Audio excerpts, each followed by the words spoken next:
watch. Wake up. You got fire to watch. This is Macho. Do you read me? Be advised, you are coming in weak and unreadable. Say again, Con Tower. This is Macho. Do you read me? Over. Macho, this is Con Tower. I read you Lima Charlie. Con Tower. Request permission to launch and commence the field op. Over. Stand by. Macho, permission granted. Say again, permission granted. Roger that. Launching podcast in 3, 2. You are now entering the field op with your host, Pacho Correa, Chief Warrant Officer 3, United States Marine Corps retired. Get some. Hurrah! Get some. Hurrah! What's going on, everybody? Welcome to another show. Baby Friday is upon us. Friday night's Eve, as I also like to call it, but goddamn, it's almost the weekend. And we got an awesome show for you today.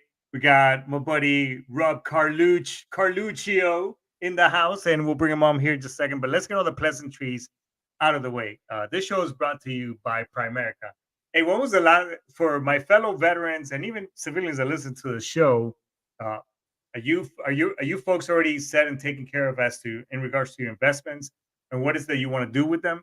Well, the folks at Primerica can take care of you in just as little as $25 a month.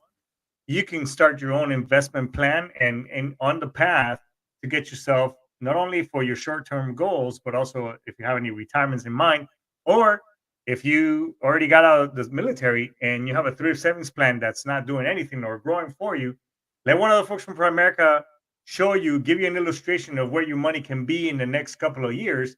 So that way, your money grows and creates money babies for you. And in turn, you have someone that, that will take care of you later on in life. So it's all on the show description bio. Go on there. It's an awesome company. They got great morals, and they will take care of you and get you all going. Also, this show is, believe it or not, we're sponsored by the VA. So here's an awesome message from Mike Richmond.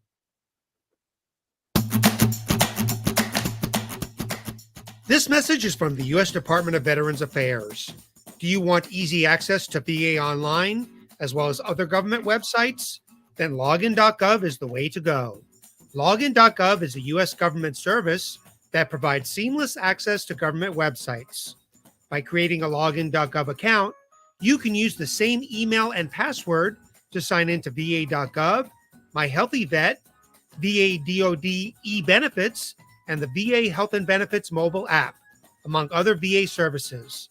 Login.gov also allows you to securely sign in to USA Jobs and TSA PreCheck, and to apply for SBA small business loans and disaster assistance.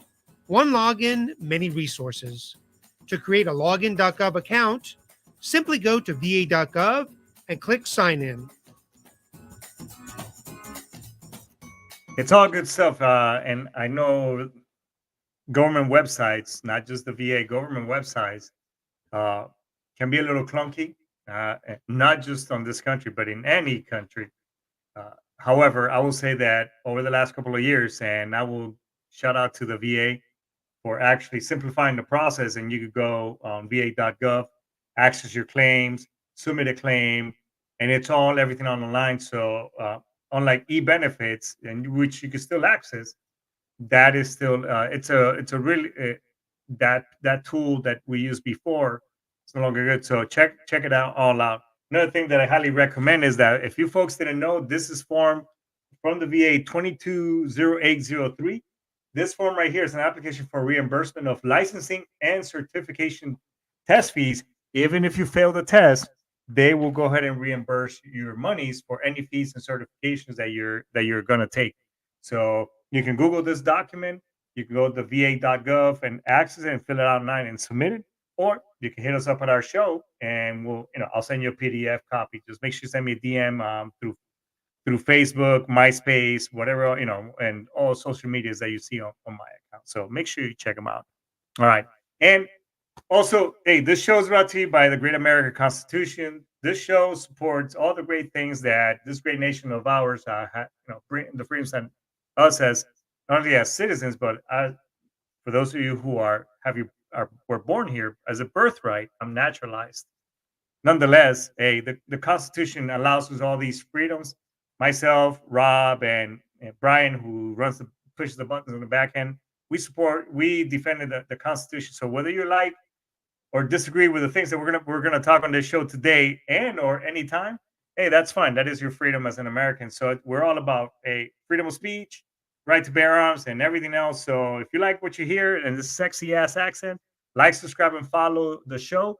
Let everybody else know. Send the traffic because it'll help with analytics, among other things. And if you think you can do this yourself and be a dude or dudette behind a microphone like I am, give the folks at sitchradio.com, because shout out to Brian Colburn and the rest of the team. This show would not be where we are today had it not been for them and what they do, pushing all the buttons, making all the lights blink and all that good stuff. So check out sitchradio.com. There's all kinds of other cool stuff. And maybe one day we could be fellow podcasters and they can help you out with all that good stuff. So I think those are pretty much all the pleasantries and all the stuff out of the way. So with that being said, let's bring Rob Carluccio, retired Chief Warrant Officer, to the house. What's up, big dog? What's up? What's up? How you been, man? I'm all right. I had some catastrophes today, but that's just life, man. It's all good. I just want to go ahead and premise the show. Hey, folks. So today's show is a not so politically correct. I don't know where this conversation is going to go, but we all have our thoughts and opinions. So today is basically, and you've probably heard it already in Aaron Sieber's show. Today it's politics, and I'm out. So we'll talk. Maybe we might get into politics, whatever. It's our opinion, us as Americans, and it's our freedom. So if you get your feelings hurt, it's okay. You'll live and you will survive. I'll try and behave. Yeah, I don't expect you to. It's all good. Rob, so why don't you go ahead and tell us a little, something about yourself, basically your Marine, what branch, what you did, how you started, all that good stuff that whenever you meet a fellow service member, some of the bullshit that we like to throw out there. Basically, in a nutshell, I've been to probably 38 countries. At 10 years when I met you, I was in warrant officer school after doing 10 years of enlisted. I was a staff sergeant, selected for gunny, but I took the warrant officer. I'm not sure that worked out the best for me, but we'll see how that goes in life. But I served 14 years. I ended up getting I got out at 14 because I got a lung disease from burn pits, and so I couldn't run anymore. I couldn't do anything. So I had to exit and enter that VA you were just talking about, and I'll be nice since they're a sponsor. Hey, don't worry. Just like the show, just like I said, I've had veterans here, give their thoughts and opinions, and it is what it is. I mean, the system is not perfect. It's getting better. But I'll tell you how we fix it. How is that? We make all veterans in the VA. Nobody else. No civilians. We put veterans in there who understand what we're going through. And then you don't have a problem. I don't want to get sidetracked because I know we're going to talk about a lot of good shit, but I was once in Loma Linda at the VA hospital in Loma Linda, California. This is it's in Riverside County. And the drive, it's a pretty long drive for those of us who retired in the Temecula area, right? Basically, base housing 2 is what we also like to call it. It's a lot of jarheads and shit and retirees in that area. But I had gone in there for something, and I forgot. So we were at the Starbucks. There was a Starbucks little subdivision of Starbucks inside the VA. And their machine went down, and the line was pretty long. And I just got into an argument with somebody in the VA over my own case. They were going to reduce me from 100% to 70%.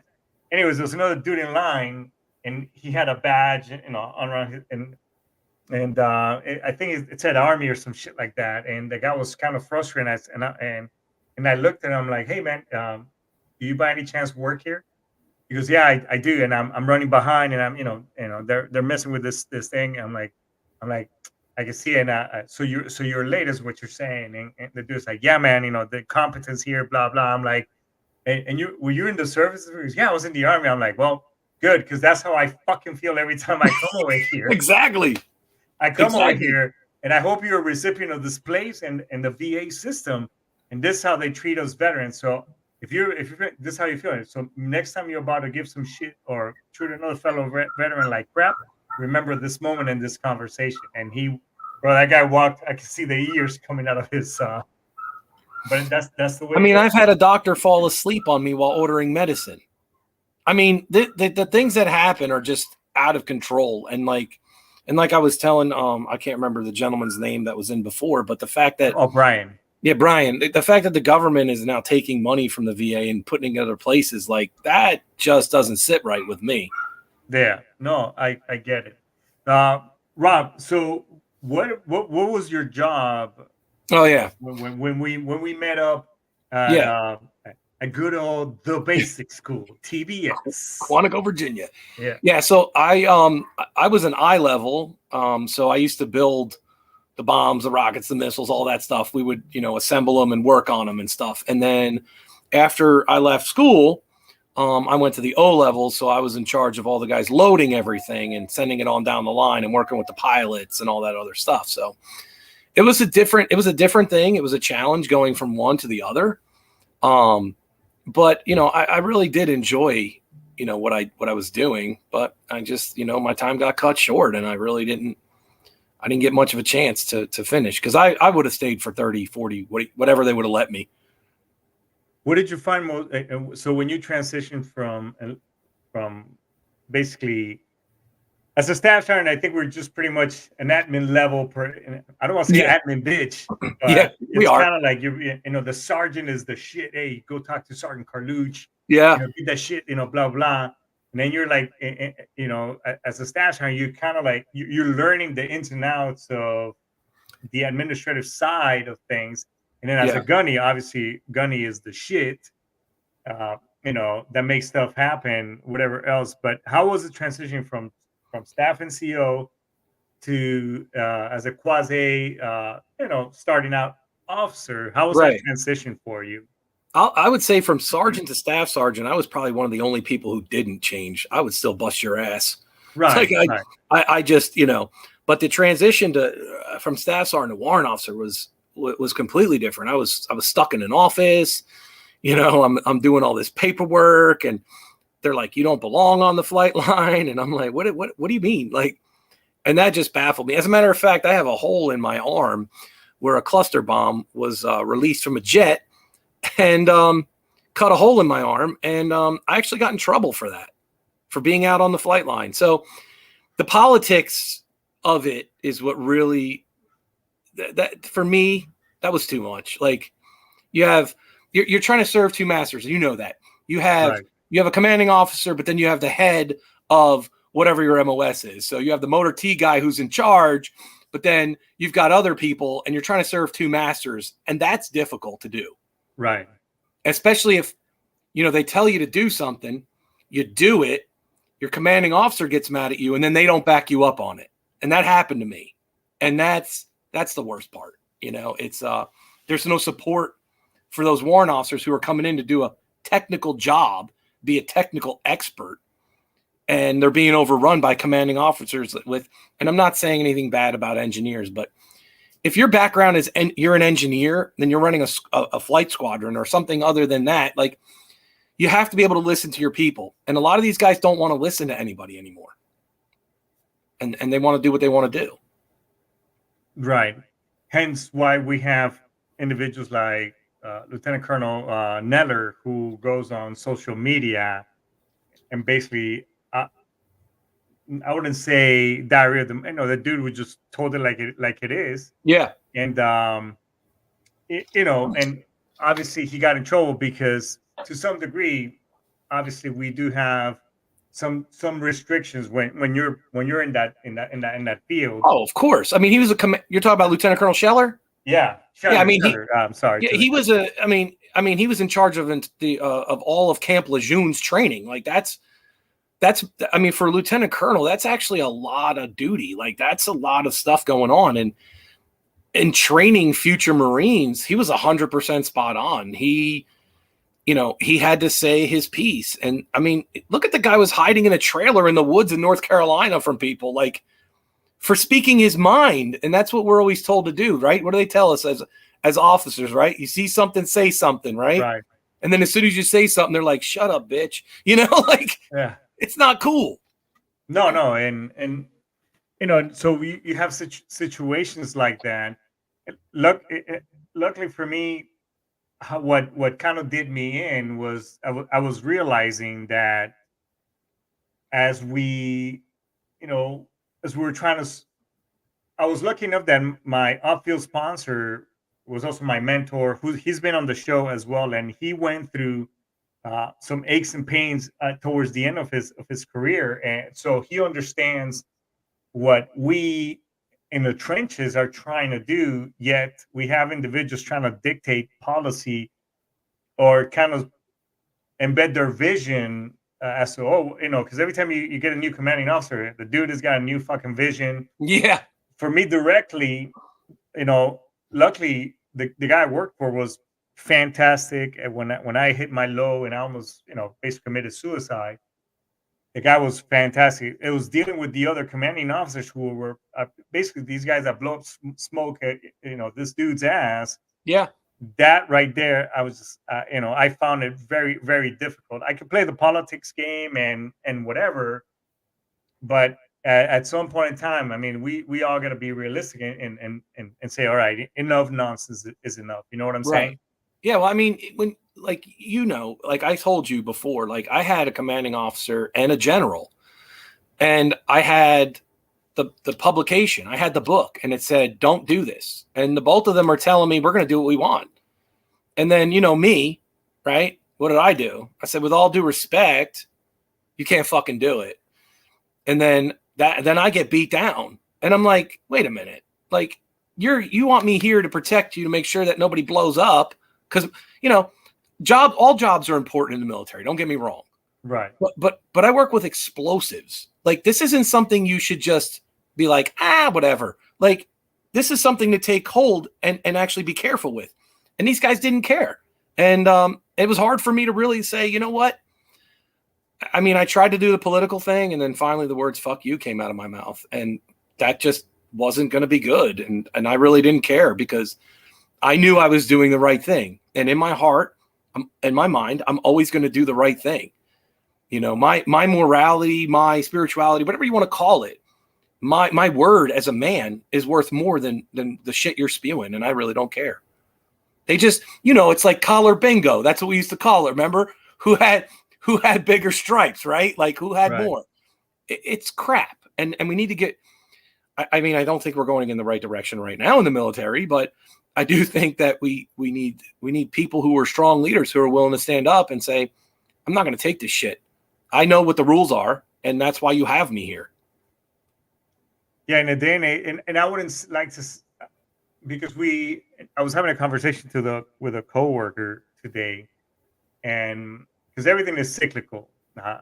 There's been, in the 80s was all the greed and the money, and economy was great, and everybody, so everything is in cycles, and people go through these growth. I would say moral / views growth spurts where it's not the best. We start in the 60s with make love, not war, blah blah blah. So now we're like, make war. Yeah. However, in these times, again, we need to get back to, hey, what is in black and white? The truth is the truth. There's no such thing as my truth, your truth. That's called fucking perception. Right. I mean, you're gonna see things through the glass however you want to see it, but at the end of the day, it's the truth is the truth. But that's why I have a shirt that says "fuck your feelings" with a little guy on it doing a little dance. I mean, it's absurd. Some of the stuff that's happening right now is out of control. I do see a shift coming. It's actually, I think we're in the shift right now, believe it or not. I mean, you have millennials who we all basically wrote off, in a way. Like we're like, oh, they're just going to be that way, right? And then, but now they're starting to become. My sister's one of them, but the one thing they want to do right now is they want to buy a house and have the American dream, but they can't do that in this economy. And they're like, I'm just going to stay home. I'm not voting. And I'm like, that's your right. I mean, myself and other people fought for your right to vote. Right. If you choose not to, that's up to you. And if you're going to vote for this guy, please stay home. Like, you know what I mean? Like, you know, and for me, I couldn't. One of the things that I was, you know, I had basically a green card. I was a naturalized day, but the day, and it was like a couple of days after my daughter was born in '99. I mean, I could not wait, to put my vote in. Whether, and obviously, I don't know if this year I'm going to try to mail it in, but that's a whole new thing as well. Nonetheless, I mean, I think in any country you should vote, whether you go left, right, this guy or that guy. I mean, exercise your right, because there's a lot of places that you and me have been in the world that people don't get to exercise that right. They just get, oh shit, this dude is next. Okay. Yeah. Well, no, let me spread my butt cheeks a little wider. Here it comes. Well, that's kind of how we got here. I mean, let's be honest. I mean, really. I mean, if we look at things like I'm not going to be like, oh, the election was stolen. I'm not going to do that. But what I will say is there's a lot of things that weren't right, and we didn't look into them. And I think that's doing the American people a disservice. You know, we need an overhaul, I think. And I do think we need term limits. I mean, these people, they stay there for 40, 50 years. And I mean, look, without saying it, like without trying to be too political, like the guy right now, I saw him yesterday, the day before, just stare off into space for 15 seconds. And I'm thinking, how does Putin look at this? Like, how does Kim Jong-un look at this? Like, if we're laughing, they're laughing. But that's our lives, that's our families, and we're screwing ourselves by continuing to allow it. And we've allowed this powerful entity to take over. Right. And I think we need to fix that, like, soon. Let me ask you something. I know years back, for me, I kind of did a cleanse when it came to social media. Yeah. I found it as a trigger. I found, then the older I've become, and I guess, it's weird that we're talking about this again, but I was having this conversation earlier in this same topic also, is that I'm falling in love with reading all over again. So, and listening to audiobooks and stuff. Right. So after reading the book, How to Win Friends and Influence People, from Dale Carnegie, which is a great book, by the way. I highly recommend it. Silence has become more powerful to me now, at this stage in life than it was even a few years ago, because I found it as a trigger. I found myself arguing with people, and not just just not trying just black and white again. Black and white. No, and just having discourse, but I found it as a trigger, because at the end of the day, whether they're right, they're wrong, or anything of the sort, you just gotta be, okay, how far can I take this, and who is it really benefiting? Is it benefiting me? At the end of the day, I'm the one who's getting upset. So you know what? Yeah, I just learned to walk away from all these arguments. So I did a cleanse. I mean, do you find it as because I see your postings and I laugh sometimes, and some of the stuff, it's you're sharing your thoughts and opinions, but do you engage with other people in discourse? And I mean, just proper discourse, disagree and anything. Do you find that as a trigger, or do you just, you know what, at the end of the day, screw it, fuck it, whatever? Yeah. No, I'll tell you, about 3 years ago, right around the election, I was, deep down. Like, when I say deep down, I was in some dark places on the internet. Most of those were, yes. Like, dark. And I was like, and I had to pull myself out of there. So now, once I pulled myself out, I said, you know what? I said, I'm going to post what I want to post. You can say whatever you want to say. I might engage with you. But now I don't engage at all. Like, unless it's positive, I just get rid of you, because the thing is that people just like to come out and say stuff just to spark you, just to set you off. Yes. And I'm like, this is my page. You're going to come on here and talk shit about me on my page? Like, you don't even know me. Yeah, I have like 3,000 friends. I might know 100 of them. Right. So these other people are just trolls. Right. And I mean, and in their defense, I mean, it is their right. I mean, Of course. because social media is social media. Yep. So they are allowed to give their own thoughts and opinions, whether they're trolling or not. It's what we choose, how we Yep. choose to engage and respond to that. Yeah, Let I me agree. ask you I mean, yeah, that's what I've done. I try to surround myself with positive, Right. positiveness, and I'm like I said, I'm building a house. I just told you that recently. Like, we finally broke ground on the house, and things are moving fast, and my son plays 2 sports, and I've got to get him, and I coach one of them for him. Like, I coach baseball for him, and my daughter's got violin lessons. It's just like, what? I don't have time for this shit. You know what I mean? Right. And I think you finally just grow up and you're like, I really don't have time for you people. Like, for you to sit here and just badmouth whatever you feel like it because you heard it on some other news station. You know what I mean? Like, that's not right. You don't even, my favorite thing when I'm talking to people that are on like, don't think the same way that I do, is if I tell them something and they go, that's not true. Right away, that's the first thing they say, and I'm like, how do you know? You didn't even fucking look it up. Like, you can't just sit here and tell me it's not true. Like, you could say whatever you want. I'll just say not true. Like, is that where we are? Like, there's no communication, no conversing, like nothing. Right. We're in this weird space right now. But I do see, like I said, I do, for people who are wondering if America might be moving in a better direction, I do feel that it is that way. And I mean, I see a lot of evidence to prove that. So I do think that a lot more people are moving, I guess I would say, center. Some of the left of center people are moving to the center, because this administration did go far left. Like, they went rogue. And I think because of that, a lot of people, I would say 90% of the country probably thinks like we do. But it's that 10%, and it's the social media that just compounds it. And then you got people paying protesters. I mean, go get a job. These people are paid protesters. I want to be a paid protester. Like, come on. You know what I mean? Like, this is crazy. This is nothing new. No. Back, I mean, my son used to go through Mac Project Head Start, it was started by Jimmy Carter organization or administration. It's a great program, by the way. I mean, technically, as a sergeant, we are below the poverty line in the service. So there was a lot of benefits, and I was a huge advocate of this. Anyways, one of the parents in there, one of the staff members, this guy, I think he lost his son in Iraq at the time. And, my heart goes out to him, and I get it. I get that. However, at the end of the day, that kid raised his right hand, and and he said, hey, just like, and I've said this on my show all the time, is, hey, this is a blank check that for 21 years I pretty much had out there, and I still do.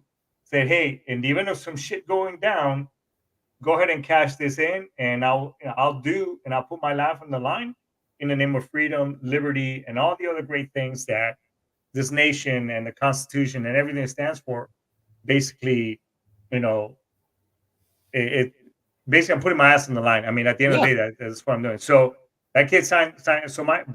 However, nonetheless, that individual, his parent became a huge a protester against the Bush administration and all that. But the dude was a paid protester, and it's like, bro, I mean, we got bigger shit to do. Yeah. Yeah, and let's give back to our communities. Let's be something positive instead of just being a fucking troll. And at the end of the day, I mean, don't we got and honor your kid's death? Yeah, better, because I get it, and although I haven't lost one of my kids, God forbid, I have lost friends in battle. I have friends over suicide. I was one of those guys. However, I think I can honor them by being a much better me and a much better citizen. You know? I totally agree. You know, it's funny you said sergeant below the poverty line. You and I probably came in around the same time. I found an LES from when we were privates. Do you know how much we were making? You know, I'll be honest. I probably still have one of those bad boys laying. You know, the old little printouts that were this big. Yeah. Yeah. I found one. We were making $880 a month before taxes. Yeah. What is that? And you know what? The funny thing is, I had more fucking money back then. Yes. Than I do now. It's like, what the? Yeah, exactly. You know? We had, look, you paid your car payment, right? You paid your car payment, and hopefully you didn't get it outside the front gate of Lejeune, and it was 47% interest, right? You paid your car note, and the rest was for McDonald's and fucking beer. That was it. Like, we had a great time. Or going to the Lucky Lady. That's right. Or Olivia's or whatever, you know, like. What was the one with the 8-ball on the side? Tiger. Oh, shit. You know, it's funny. I had a buddy who passed away. He had a heart attack, and he was only like, he was only in his early 40s, man. But he had a kid who joined the Marine Corps right after it. And he asked me for some advice. And I said, I'll give you advice, but are you going to take it? And he's like, yeah. And I said, listen, you're going to end up in Jacksonville, North Carolina. Okay. I said, and you need to, if you go to the strip club, don't get married a week later from the first stripper you find. You know what I mean? And then I'm like, he's like, okay, I got it, Mr. Rob. I got it. Right. This 2 months later, he's married and has a kid on the way, and she already has a kid. And I'm like, you got, dude. You got. Like, zero. I'm like, what are you doing? Did you buy a car with 52% interest also? We finance E1 and up? Like, what is this crap? So, it's just funny, man. I mean, the whole thing, I miss those times every day. You know, every day. I mean, looking back, I mean, when you're going through it, whether enlisted or whatever, I mean, it's the suck. It sucked. Yeah, it's the suck. During the suck. Looking back at it, it's like, man, you know what? As shitty as times were, life was seemed less complicated. Oh yeah. You know, and because misery loves company, you know what I'm saying? And you know what? You wake up, right? You all look the same. You all have to do the same shit. You know what I mean? Like you're all the same, and you just get through it together because you're all in the suck together. It doesn't matter what it is. And it doesn't matter whether you're black, white, Asian, you know. No, we're all green. Everybody, it doesn't matter what service. I remember, you know, people, we didn't get pissed. You know, I had some friends, some close friends who, by the way, had the old, was it Georgia flag? Or Georgia, the Confederate flag. The stars and bars, Right, which, by the way, it was just, that was the flag of that state. There was nothing, no negative connotation. Do white as hell, love country. I love country.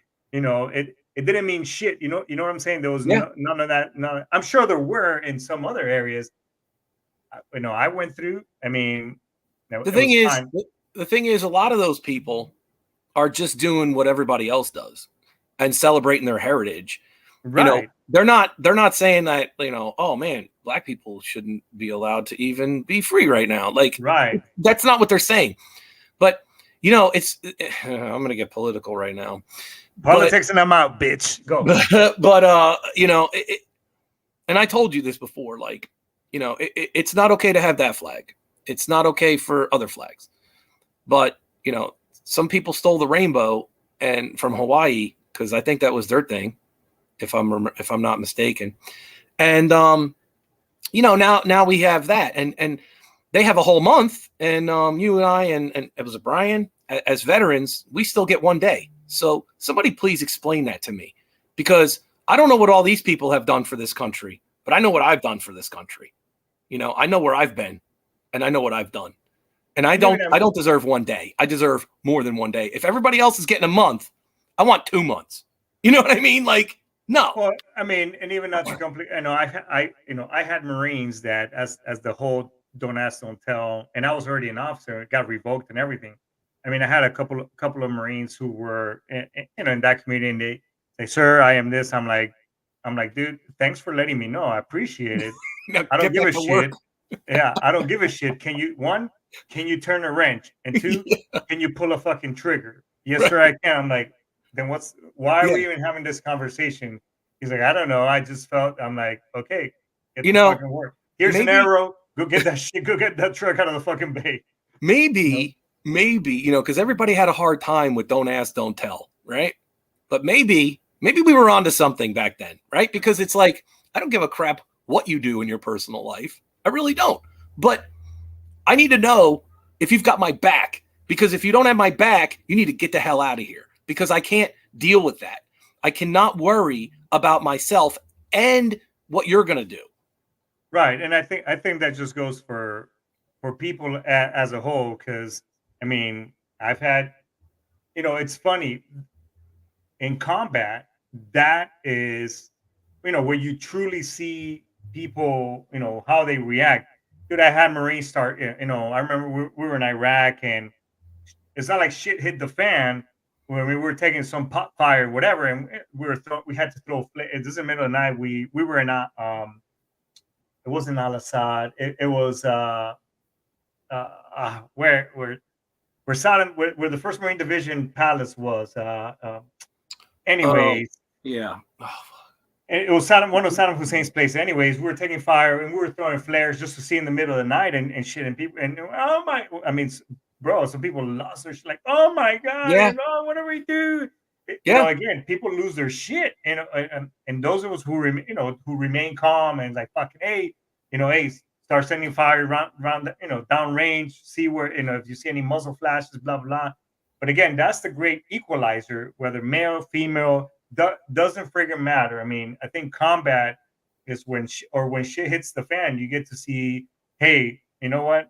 Maybe we just need to send this motherfucker home. Yeah. No, look, they shouldn't be here. I tell people all the time, all right, when, like when we first came in, you still had to, spit shine your boots and all that other stuff, right? Yeah. But then we went to this new wash and wear uniform or whatever, right? But the way that I was able to determine things, and I figured this out along the way, was that squared away dude that like his camis will cut they'll cut your throat, his boots are like so shiny, I need sunglasses, right?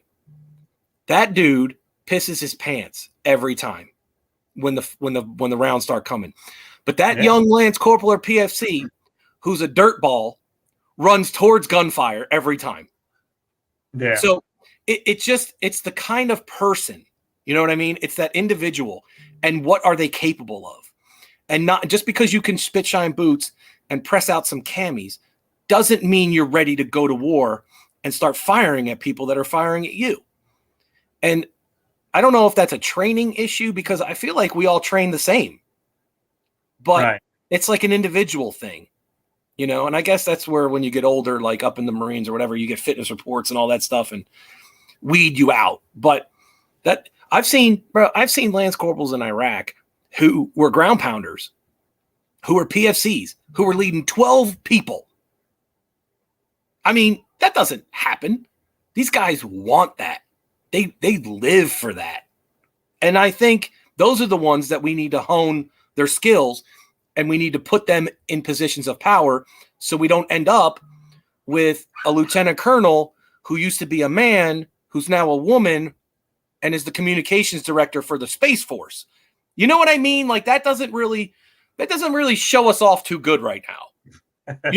Like, I mean, I saw this dude chick, I'll probably get canceled for saying that, but I saw this dude chick talking and I was like, are you out of your fucking mind? Like, who is doing this? And then I go back and I look at all the hires in this administration and I'm like, I don't even know where to go with this.